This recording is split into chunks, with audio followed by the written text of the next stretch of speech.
few months ago, Insta360 sent me one of their action cameras, the OneRS Twin Edition, to have a play around with. I'll be honest, I'm not really much of an extreme sports kind of guy, but I did get the opportunity to take this away on holiday with me, and I've had lots of opportunities to really mess around with this thing and see what it's capable of. So in this video, I'm going to share my thoughts on it. Full disclosure, Insta360 sent me this camera, but no money has changed hands. They aren't sponsoring this video, they won't see my script or this video prior to the video going live, so all thoughts, both good and bad, are genuine and my own. Okay, let's get into it. I'm sure you're familiar with the concept of an action camera already, a small portable camera that can be fastened to you or your car or snowboard or skateboard or whatever you're using and then used to shoot stable footage. Action cameras typically come in two varieties these days. There's the traditional front shooting wide angle variety that have been around for years, like this, the GoPro camera that I've owned for about 4 years now, and 360-degree cameras. The idea behind a 360-degree camera being that wherever you position it, footage is being captured in a 360-degree sphere around the camera, which you can then use to either create cool visual effects or use to reposition the footage in post. Where the OneRS aims to stand out from the competition then is in its design as an all-in-one camera. Rather than having to choose between the traditional GoPro style or 360 style, you have a camera body and brain system with a lens module that you swap out as you need to. This is a good thing, and ultimately a not so good thing, as I'll explain in this video.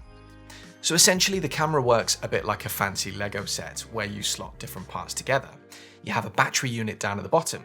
Then you've got this section which acts as essentially the brains of the camera, along with the touchscreen, power and record button and micro SD card slot, and then finally the lens module. And this is the part that you're going to swap out depending on what you want to record. You can choose between a 4K boost lens, which is the one that I've got here, and this is the lens that essentially makes this camera into a traditional action cam, or a 5.7K 360-degree lens, which was the other lens that Insta360 included in the kit that they sent me. There is also a 5.3K 1-inch lens where Insta360 have partnered with Leica to create a wide-angle lens that apparently has the largest image sensor of any action camera. I've not been able to try that one out, so everything you see in this video will be shot either on the 360 lens or the regular 4K boost lens. Attaching and detaching is dead easy. You simply pull it apart and stick it back together, remembering that you're going to attach the camera module to the lens first, then snap those into the battery to give it power, then slot the entire thing into the plastic housing, which also gives you access to the built-in GoPro mount. The first thing that I noticed about this is its size. It's a fairly large camera, especially for an action camera. If you put it next to the only other action camera that I personally own, this GoPro Black 7, you can see that the OneRS is definitely the larger of the two. And that by itself isn't necessarily an issue. It's not like it's a ridiculously oversized camera or anything like that, but it does bring me to an immediate realization about where the modular design of this camera creates a weakness over other cameras: the display. The display on my GoPro Hero 7 is roughly twice the size of the one here, despite the fact that the camera itself is significantly smaller. And when you're out and about trying to use an action camera without having to rely on connecting to your phone, the touch display is going to be your primary method of interacting with the camera. The larger the display, the easier that's going to be. And whilst the display on the OneRS is nice and bright, the preview of what you're shooting is smaller than the size of a postage stamp, which isn't ideal in my opinion. I guess for many users this is going to be a case of strapping this to their helmet, hitting record and forgetting all about it. So in that regard, a small display might not be too much of an issue, but if you're the kind of person who likes to get hands-on with your action cameras, you might need to consider this. It's also worth pointing out that there is no front-facing display for exactly the same reason. So again, if you like to use this as a camera that faces you, you might want to consider an alternative with a front-facing display. There's loads out there on the market these days. In terms of using the display to operate the camera, it's very much the same story as any action camera that you might have used in the past, where a swipe up, down or to the left or right of the screen is going to allow you to access the different menu options of the camera, and moving through and setting everything up is pretty straightforward once you know what each swipe does. Like I mentioned at the start of this video, I'm not much of an action sports kind of guy, but I was able to take this away on a Florida holiday a few months back, and that did give me a good opportunity to try out both of the main recording modes of this camera and really put it through its paces.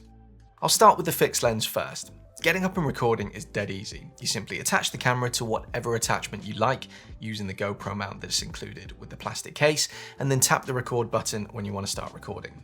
The lag, the time from pressing the button to the camera powering on and recording, probably about 5 seconds, so keep this in mind when you're using it. If you want to capture something immediately, you're not going to be able to do that, and then it's simply a case of pointing this in the direction of whatever you want to record, then tapping the same record button when you're finished, which will shut the camera down. The footage captured is really what you'd expect from an action camera in my opinion. It looks great in good light settings, so if you're someone who spends most of your time at the beach or on a ski slope, you're likely going to be able to get very usable footage.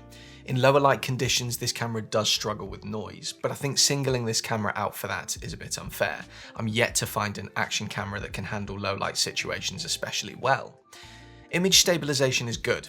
Keep in mind, I've not attached this to a mountain bike or a jet ski or anything like that, but you can see from some of the footage where I've held this on the side of a pretty bumpy boat ride or an especially bumpy plane window, the footage that you end up with is smooth, stable, and very usable. The 4K video is generally pretty sharp in my opinion, as you can see from the different footage samples that I've been including throughout this review. And this isn't footage that I've done anything to in post-production or anything like that. This is coming right out of the camera and being dumped into Final Cut Pro in my case. And although Insta360 do offer apps for Mac, Windows PC, iPhone, and Android that will allow you to pull footage from the camera and edit it, you don't have to if you don't want to. Where I personally found value in this camera though, and where I can see a real selling point over competing action cameras, is when you swap out to the 360-degree camera module. This is easily done. Simply remove the camera from the plastic case, break everything apart like we did before, then put it all back together using the 360 lens instead. The camera knows immediately that you're now shooting using a 360 lens, and this of course gives you a bunch of creative options.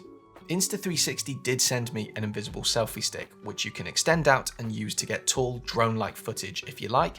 I'll be honest, I'm not really a selfie stick kind of person, so this wasn't something I was ever going to use, but what I did enjoy doing was combining this with a GoPro wrist strap accessory that I had and taking this on some roller coasters. The great thing about a 360 lens is that you don't need to think about where it's pointing, you just try and hold it relatively still as best you can and let the camera do the work. 360 footage does need some post-production work. You're going to need to export the footage into the Insta360 app on either your computer or phone, but once you've done that, it's really easy to get the footage repositioned however you like, and it's honestly a lot of fun. My wife and I had a great time working through the footage, switching between shots of what was in front of us on the different rides and shots of our reactions, which is obviously footage that you'd never normally be able to get. The quality of the footage isn't as sharp in 360 mode, but again that makes sense, and if what you want is some fun footage to share on social media in any aspect ratio that you like, the OneRS will have you covered. So, as I said at the start of this review, Insta360 sent me this camera kit. I didn't pay for it. With that in mind, would I now pay for one myself, knowing what I know about it? Personally, no, but that doesn't mean that it's a bad camera or that you shouldn't buy one. Let me explain. There's much to like here. The camera produces sharp, stable 4K footage right out of the box without any post-processing, which is great. And if you're the kind of person who enjoys extreme sports in bright lighting conditions, there's a lot to work with here. And if you like the idea of being able to quickly switch out from 4K fixed footage to 360 footage without having to bring an entirely different camera with you, again, this could be a good solution for you. At the end of the day, only having to carry an additional lens module has got to be a good thing. But the convenience of being able to swap out from a fixed lens to a 360 lens does come at a cost, and that cost is the lack of a front-facing display and an absolutely tiny rear display, as well as an overall increase in size. As I've mentioned before, you might not think this is a big deal, but if you're the kind of person who thinks that 360 footage is a bit of a gimmick, you might want to consider a dedicated traditional action cam instead. Or if your budget allows, you could always plump for one of Insta360's dedicated 360 cameras like the X3, which will not only give you 360 footage, but super high quality footage too. So there you are, that's the OneRS by Insta360, and if you're interested, I've included links where you can pick one up for yourself in the description of this video. And as ever, if you found this video useful, do please consider leaving me a like and subscribing to my channel for more content like this in the future. See you on the next video.